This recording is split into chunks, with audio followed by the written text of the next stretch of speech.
ಕಬ್ಬು ಬೆಳೆಗಾರರ ಬಳಿಕ ಭತ್ತ ಮತ್ತು ಮೆಕ್ಕೆಜೋಳ ಬೆಳೆಗಾರರ ಹೋರಾಟ ರಾಜ್ಯದಲ್ಲಿ ಜೋರಾಗಿದೆ. ಸೌದಿಯಲ್ಲಿ ಬೀದರ್ ವೃದ್ಧೆ ಸಜೀವ ದಹನವಾಗಿದ್ದಾರೆ. ಶ್ರೀ ಕ್ಷೇತ್ರ ಧರ್ಮಸ್ಥಳಕ್ಕೆ ಮುಸ್ಲಿಮರು ಪಾದಯಾತ್ರೆಯನ್ನ ಮಾಡಿದ್ದಾರೆ. ಇನ್ನು ಕೃಷ್ಣ ಮೃಗಗಳ ಆರೋಗ್ಯ ಹೇಗಿದೆ? ಈ ಎಲ್ಲ ಸುದ್ದಿಗಳ ಕಂಪ್ಲೀಟ್ ಡೀಟೇಲ್ಸ್ ಕರ್ನಾಟಕ ಟಾಪ್ 20ಯಲ್ಲಿ. ಕೆಂಪುಕೋಟೆ ಕಾರ್ ಬಾಂಬ್ ಸ್ಫೋಟ ನಡೆಸಿದ ಭಯೋತ್ಪಾದಕನ ಮತ್ತೊಬ್ಬ ಪ್ರಮುಖ ಸಹಚರನನ್ನು ಎನ್ಐಎ ಬಂಧಿಸಿದೆ. ಜಮ್ಮು ಮತ್ತು ಕಾಶ್ಮೀರದ ಶ್ರೀನಗರದಿಂದ ಕಾಶ್ಮೀರಿ ನಿವಾಸಿಯೂ ಆಗಿರುವ ಜಾಸೀರ್ ಬಿಲಾಲ್ ವಾನಿ ಅಲಿಯಾಸ್ ಡ್ಯಾನಿಶ್ ಎಂಬಾತನನ್ನು ಎನ್ಐಎ ಬಂಧಿಸಿದೆ. ವೈದ್ಯ ಉಮರ್ಗೆ ಬಂಧಿತ ಜಾಸೀರ್ ಬಿಲಾಲ್ ವಾನಿ ತಾಂತ್ರಿಕ ಸುಧಾರಿತ ಡ್ರೋನ್ಗಳು, ರಾಕೆಟ್ಗಳನ್ನು ತಯಾರು ಮಾಡಲು ಸಹಾಯ ಮಾಡಿದ್ದಾನೆ. ಅಲ್ಲದೆ ಜನನಿಬಿಡ ಸ್ಥಳಗಳಲ್ಲಿ ಸ್ಫೋಟ ಮಾಡುವುದರಲ್ಲಿ ಜಾಸೀರ್ ಎಕ್ಸ್ಪರ್ಟ್ ಎಂದು ಎನ್ಐಎ ತನಿಖೆಯಲ್ಲಿ ಬಹಿರಂಗಪಡಿಸಲಾಗಿದೆ. ಜಮ್ಮು ಮತ್ತು ಕಾಶ್ಮೀರದ ಅನಂತನಾಗ್ ಜಿಲ್ಲೆಯ ಖಾಜಿಗುಂಡ್ ನಿವಾಸಿಯಾಗಿರುವ ಆರೋಪಿ ದಾಳಿಯ ಹಿಂದಿನ ಸಕ್ರಿಯ ಸಹ ಸಂಚುಕೋರನಾಗಿದ್ದನು. ಭಯೋತ್ಪಾದಕ ಹತ್ಯಾಕಾಂಡವನ್ನ ಯೋಜಿಸಲು ಭಯೋತ್ಪಾದಕ ಉಮರ್ ಉನ್ ನಬಿಯೊಂದಿಗೆ ನಿಕಟವಾಗಿ ಕೆಲಸ ಮಾಡುತ್ತಿದ್ದ ಎನ್ನಲಾಗಿದೆ. ಈ ಸಂಬಂಧ ತನಿಖೆ ತೀವ್ರಗೊಳಿಸಿರುವ ಎನ್ಐಎ ಎಲ್ಲಾ ರಾಜ್ಯಗಳಲ್ಲೂ ಕೂಡ ಶೋಧ ನಡೆಸುತ್ತಿದೆ. ಇನ್ನು ಸ್ಫೋಟಕ ಸಾಗಿಸಲು ಡಾಕ್ಟರ್ ಶಾಹೀನ್, ಡಾಕ್ಟರ್ ಮುಜಾಮಿಲ್ನಿಂದ ಹೊಸ ಬ್ರೀಜಾ ಕಾರು ಖರೀದಿ ಮಾಡಲಾಗಿದೆ. ಇಬ್ಬರು ಕಾರು ಖರೀದಿಸುತ್ತಿರುವ ಫೋಟೋ ಲಭ್ಯವಾಗಿದೆ. ದೆಹಲಿ ಕೆಂಪುಕೋಟೆ ಬಳಿ ಭೀಕರ ಬಾಂಬ್ ಸ್ಫೋಟ ಮಾಡಿದ್ದ ಉಗ್ರ ಡಾಕ್ಟರ್ ಉಮರ್ ಸ್ಫೋಟಕ್ಕೂ ಮುನ್ನ ವಿಡಿಯೋ ಮಾಡಿದ್ದಾನೆ. ಆತ್ಮಾಹುತಿ ಬಾಂಬ್ ಬಗ್ಗೆ ಮಾತನಾಡಿದ್ದ ಉಗ್ರ ಉಮರ್ ಈ ಬಗ್ಗೆ ಸಮರ್ಥಿಸಿಕೊಂಡಿದ್ದಾನೆ. ಆತ್ಮಹತ್ಯೆಯ ಬಾಂಬ್ ದಾಳಿಯ ಕಲ್ಪನೆ ನಿಜವಾಗಿಯೂ ಏನೆಂದು ಜನರಿಗೆ ಅರ್ಥವಾಗದಿರುವುದು ದೊಡ್ಡ ತಪ್ಪು. ಇದು ಯಾವುದೇ ರೀತಿಯಲ್ಲಿ ಪ್ರಜಾಪ್ರಭುತ್ವವಲ್ಲ ಅಥವಾ ಯಾವುದೇ ನಾಗರಿಕ ಸಮಾಜದಲ್ಲಿ ಅದನ್ನು ಸ್ವೀಕರಿಸಲು ಸಾಧ್ಯವಿಲ್ಲ. ಒಬ್ಬ ವ್ಯಕ್ತಿಯು ಒಂದು ನಿರ್ದಿಷ್ಟ ಸಮಯ ಮತ್ತು ಸ್ಥಳದಲ್ಲಿ ಖಂಡಿತವಾಗಿಯೂ ಸಾಯುತ್ತಾನೆ ಎಂದು ನಂಬಿದಾಗ ಅವರು ಅಪಾಯಕಾರಿ ಮನಸ್ಥಿತಿಗೆ ಪ್ರವೇಶಿಸುತ್ತಾರೆ ಎಂದಿದ್ದಾನೆ. ಆದರೆ ವಾಸ್ತವವೇನೆಂದರೆ ಅಂತಹ ಚಿಂತನೆ ಅಥವಾ ಪರಿಸ್ಥಿತಿಯನ್ನ ಯಾವುದೇ ಪ್ರಜಾಪ್ರಭುತ್ವ ಅಥವಾ ಮಾನವೀಯ ವ್ಯವಸ್ಥೆಯಲ್ಲಿ ಸ್ವೀಕರಿಸಲಾಗುವುದಿಲ್ಲ. ಅದು ಜೀವನ, ಸಮಾಜ ಮತ್ತು ಕಾನೂನಿನ ಮೂಲ ತತ್ವಗಳಿಗೆ ವಿರುದ್ಧವಾಗಿದೆ ಎಂದು ವಿಡಿಯೋದಲ್ಲಿ ಹೇಳಿದ್ದಾನೆ. ಕಬ್ಬು ಬೆಳೆಗಾರರ ಹೋರಾಟ ಬೆನ್ನಲ್ಲೇ ಈಗ ಸರ್ಕಾರಕ್ಕೆ ಭತ್ತ ಹಾಗೂ ಮೆಕ್ಕೆಜೋಳ ಬೆಳೆಗಾರರ ಹೋರಾಟದ ಬಿಸಿ ತಟ್ಟಿದೆ. ಭತ್ತ ಹಾಗೂ ಮೆಕ್ಕೆಜೋಳಕ್ಕೆ ಬೆಂಬಲ ಬೆಲೆ ನೀಡಬೇಕು ಹಾಗೂ ವಿವಿಧ ಬೇಡಿಕೆಗಳನ್ನಿಟ್ಟು ರಾಜ್ಯ ಸರ್ಕಾರದ ವಿರುದ್ಧ ದಾವಣಗೆರೆ ಜಿಲ್ಲೆಯ ಹೊನ್ನಾಳಿ, ನ್ಯಾಮತಿ, ಅವಳಿ ತಾಲೂಕು ಬಂದ್ ಮಾಡುವ ಮೂಲಕ ಆಕ್ರೋಶ ಹೊರಹಾಕಿದ್ದಾರೆ. ಬಿಜೆಪಿ ಹಾಗೂ ಭಾರತೀಯ ರೈತ ಒಕ್ಕೂಟದಿಂದ ಅವಳಿ ತಾಲೂಕುಗಳ ಬಂದ್ಗೆ ಕರೆ ನೀಡಿದ್ದು, ಮಾಜಿ ಸಚಿವ ಎಂಪಿ ರೇಣುಕಾಚಾರ್ಯ ನೇತೃತ್ವದಲ್ಲಿ ಬೆಳಗ್ಗೆಯಿಂದಲೇ ಬಂದ್ ಯಶಸ್ವಿಯಾಗಿದೆ. ಕೇವಲ ಮೆಡಿಕಲ್ ಹಾಗೂ ಅತ್ಯವಶ್ಯಕ ಬಳಕೆ ವಸ್ತುಗಳ ಮಾರಾಟಕ್ಕೆ ಮಾತ್ರ ಅವಕಾಶ ನೀಡಿದ್ದು, ಉಳಿದಂತೆ ಎಲ್ಲಾ ಅಂಗಡಿ ಮುಂಗಟ್ಟುಗಳನ್ನು ಸಂಪೂರ್ಣ ಬಂದ್ ಮಾಡಿದ್ದಾರೆ. ಬಸ್ ಸಂಚಾರ, ಆಟೋ ಸೇರಿದಂತೆ ಎಲ್ಲಾ ವಾಹನ ಸಂಚಾರ ಕೂಡ ಸ್ಥಗಿತಗೊಳಿಸಿದ್ದಾರೆ. ಈಗಾಗಲೇ ಕೇಂದ್ರ ಸರ್ಕಾರದಿಂದ ಬೆಂಬಲ ಬೆಲೆ ನೀಡಲಾಗಿದೆ. ರಾಜ್ಯ ಸರ್ಕಾರ ಹೆಚ್ಚುವರಿಯಾಗಿ 1,000 ನೀಡಬೇಕು. ಪಕ್ಕದ ತೆಲಂಗಾಣದಲ್ಲಿ ಕೂಡ ಭತ್ತಕ್ಕೆ ರಾಜ್ಯ ಸರ್ಕಾರದಿಂದ ಬೆಂಬಲ ಬೆಲೆ ನೀಡುತ್ತಿದ್ದಾರೆ. ಆದ್ರಿಂದ ತೆಲಂಗಾಣ ಮಾದರಿಯಲ್ಲಿ ನಮ್ಮ ರಾಜ್ಯ ಸರ್ಕಾರ ಕೂಡ ಬೆಂಬಲ ಬೆಲೆ ನೀಡಬೇಕು ಎಂದು ಒತ್ತಾಯಿಸಿದರು. ಸೌದಿ ಅರೇಬಿಯಾದಲ್ಲಿ ಬಸ್ ಮತ್ತು ಡೀಸೆಲ್ ಟ್ಯಾಂಕರ್ ನಡುವೆ ಭೀಕರ ಅಪಘಾತ ಸಂಭವಿಸಿ 45 ಜನರು ಸಜೀವ ದಹನ ಆಗಿದ್ರು. ಅದೇ ಬಸ್ನಲ್ಲಿದ್ದ ಬೀದರ್ ಮೂಲದ ವಯೋವೃದ್ಧೆಯೊಬ್ಬರು ಮೃತಪಟ್ಟಿದ್ದಾರೆ. ರಹಮೀತ್ ಬಿ 80 ವರ್ಷ ಸಜೀವ ದಹನವಾಗಿದ್ದಾರೆ. ಬೀದರ್ ನಗರದ ಮೈಲೂರಿನ ಸಿಎಂಸಿ ಕಾಲೋನಿಯ ನಿವಾಸಿ ರಹಮೀತ್ ಬಿ ನವೆಂಬರ್ 9ರಂದು ಬೀದರ್ನಿಂದ ಹೈದರಾಬಾದ್ ಮೂಲಕ ಮೆಕ್ಕಾ ಮತ್ತು ಮದೀನಾಗೆ ತೆರಳಿದ್ರು. ಮೆಕ್ಕಾದಿಂದ ಮದೀನಾಗೆ ತೆರಳುತ್ತಿದ್ದ ವೇಳೆ ಯಾತ್ರಿಕರ ಬಸ್ಗೆ ನಿನ್ನೆ ಬೆಳಗಿನ ಜಾವ 1:30 ಸುಮಾರಿಗೆ ಅಲ್ ಮಹ್ಫರಿಯತ್ ಎಂಬಲ್ಲಿ ಡೀಸೆಲ್ ಟ್ಯಾಂಕರೇ ಡಿಕ್ಕಿ ಹೊಡೆದಿದೆ. ಪರಿಣಾಮ ಬಸ್ನಲ್ಲಿ ನಿದ್ರೆ ಮಂಪರಿನಲ್ಲಿದ್ದ 46 ಯಾತ್ರಿಕರ ಪೈಕಿ 45 ಯಾತ್ರಿಕರು ಸುಟ್ಟು ಕರಕಲಾಗಿದ್ದಾರೆ. ಅದರಲ್ಲಿ ಬೀದರ್ನ ವಯೋವೃದ್ಧೆ ರಹಮೀತ್ ಬಿ ಕೂಡ ಸಜೀವ ದಹನವಾಗಿದ್ದಾರೆ. ಸುದ್ದಿ ತಿಳಿದು ನಿವಾಸದ ಬಳಿ ಕುಟುಂಬಸ್ಥರ ಆಕ್ರಂದನ ಮುಗಿಲು ಮುಟ್ಟಿದೆ. ಸಜೀವ ದಹನವಾದ ತಾಯಿಯನ್ನ ನೆನೆಸಿಕೊಂಡು ಮಕ್ಕಳು ಬಿಕ್ಕಿ ಬಿಕ್ಕಿ ಅಳುತ್ತಿದ್ದಾರೆ. ಇಷ್ಟಾದರೂ ನಿವಾಸಕ್ಕೆ ಭೇಟಿ ನೀಡದ ಕ್ಷೇತ್ರದ ಸಚಿವ ರಹೀಂ ಖಾನ್ ಮತ್ತು ಉಸ್ತುವಾರಿ ಸಚಿವ ಖಂಡ್ರೆ ವಿರುದ್ಧ ಕುಟುಂಬಸ್ಥರು ಅಸಮಾಧಾನವನ್ನ ವ್ಯಕ್ತಪಡಿಸಿದ್ದಾರೆ. ಶ್ರೀ ಕ್ಷೇತ್ರ ಧರ್ಮಸ್ಥಳ ಅಪಪ್ರಚಾರ ವಿರುದ್ಧ ಮುಸ್ಲಿಂ ಸಮುದಾಯದವರು ಪಾದಯಾತ್ರೆ ಮಾಡಿದ್ದಾರೆ.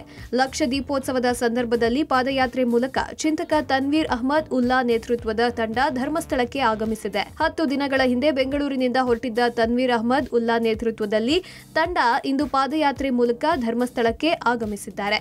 ಈ ವೇಳೆ ಪಾದಯಾತ್ರಿಗಳಿಗೆ ದೇವಸ್ಥಾನದ ವತಿಯಿಂದ ಹಾರ ಹಾಕಿ ಬ್ಯಾಂಡ್ ವಾಲಗದ ಮೂಲಕ ಅದ್ದೂರಿ ಸ್ವಾಗತ ಕೋರಲಾಯಿತು.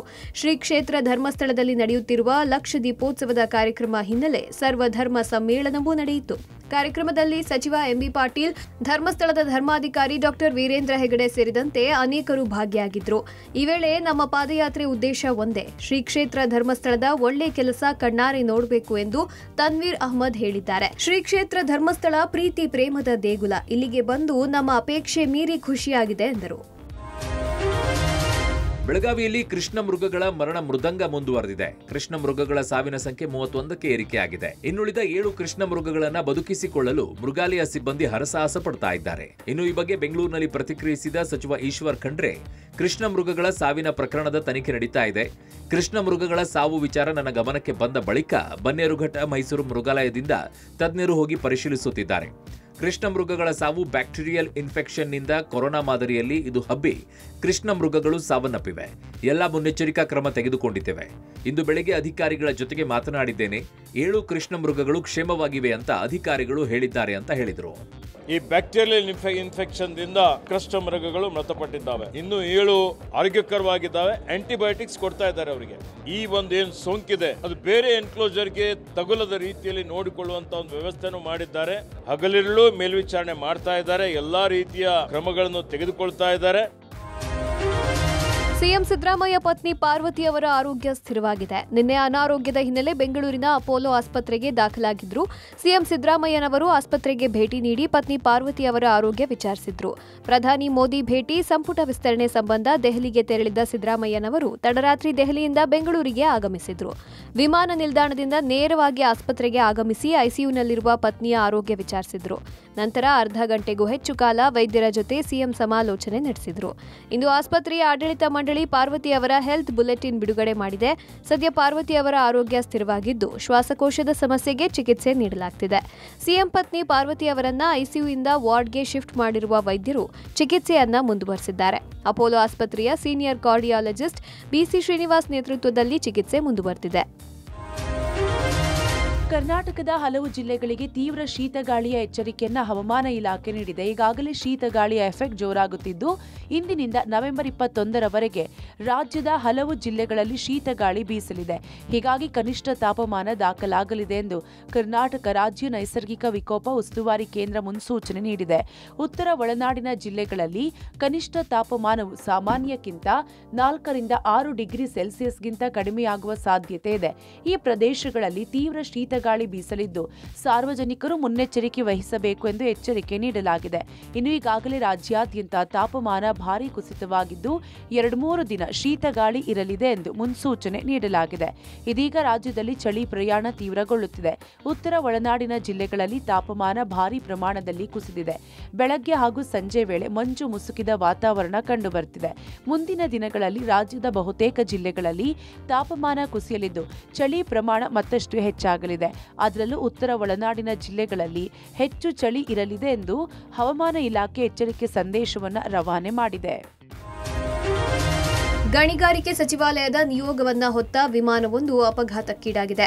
ಡೆಮಾಕ್ರೆಟಿಕ್ ರಿಪಬ್ಲಿಕ್ ಆಫ್ ಕಾಂಗೋದ ಕೋಲ್ವೆಜಿ ವಿಮಾನ ನಿಲ್ದಾಣದಲ್ಲಿ ಈ ಅವಘಡ ಸಂಭವಿಸಿದೆ. ಸಾಮಾನ್ಯವಾಗಿ ವಿಮಾನ ಅಪಘಾತದಲ್ಲಿ ಬದುಕುಳಿಯೋದು ಕಷ್ಟ, ಆದರೆ ಇಲ್ಲಿದ್ದ ಓರ್ವ ಗಣಿಗಾರಿಕೆ ಸಚಿವ ಹಾಗೂ ಅಧಿಕಾರಿಗಳು ಬದುಕುಳಿದಿದ್ದೇ ಅಚ್ಚರಿ. ಜೀವವನ್ನ ಉಳಿಸಿಕೊಳ್ಳೋಕೆ ಬೆಂಕಿ ಹತ್ತಿದ್ದ ವಿಮಾನದಿಂದ ಎದ್ನೋ ಬಿದ್ನೋ ಅಂತ ಆಚೆ ಬಂದಿದ್ದಾರೆ. ವಿಮಾನ ಲ್ಯಾಂಡಿಂಗ್ ಸಮಯದಲ್ಲಿ ಈ ದುರ್ಘಟನೆ ಸಂಭವಿಸಿದೆ. ಕೂಡಲೇ ಎಚ್ಚೆತ್ತ ವಿಮಾನ ನಿಲ್ದಾಣದ ಸಿಬ್ಬಂದಿ ಕಾರ್ಯಾಚರಣೆ ಮಾಡಿದ್ದಾರೆ. ವಿಮಾನದಲ್ಲಿದ್ದ ಎಲ್ಲಾ ಸಿಬ್ಬಂದಿ ಮತ್ತು ಪ್ರಯಾಣಿಕರು ಸುರಕ್ಷಿತವಾಗಿ ಹೊರಬರಲು ಸಾಧ್ಯವಾಗಿದೆ. ಗಣಿಗಾರಿಕೆ ಸಚಿವಾಲಯದ ನಿಯೋಗವು ಈ ಪ್ರದೇಶದ ಪ್ರಮುಖ ಗಣಿಗಾರಿಕೆ ಕಾರ್ಯಾಚರಣೆಗಳಿಗೆ ಸಂಬಂಧಿಸಿದ ಅಧಿಕೃತ ವ್ಯವಹಾರಕ್ಕಾಗಿ ಕೋಲ್ವೆಜಿಗೆ ಪ್ರಯಾಣಿಸುತ್ತಿತ್ತು ಎಂದು ವರದಿಯಾಗಿದೆ.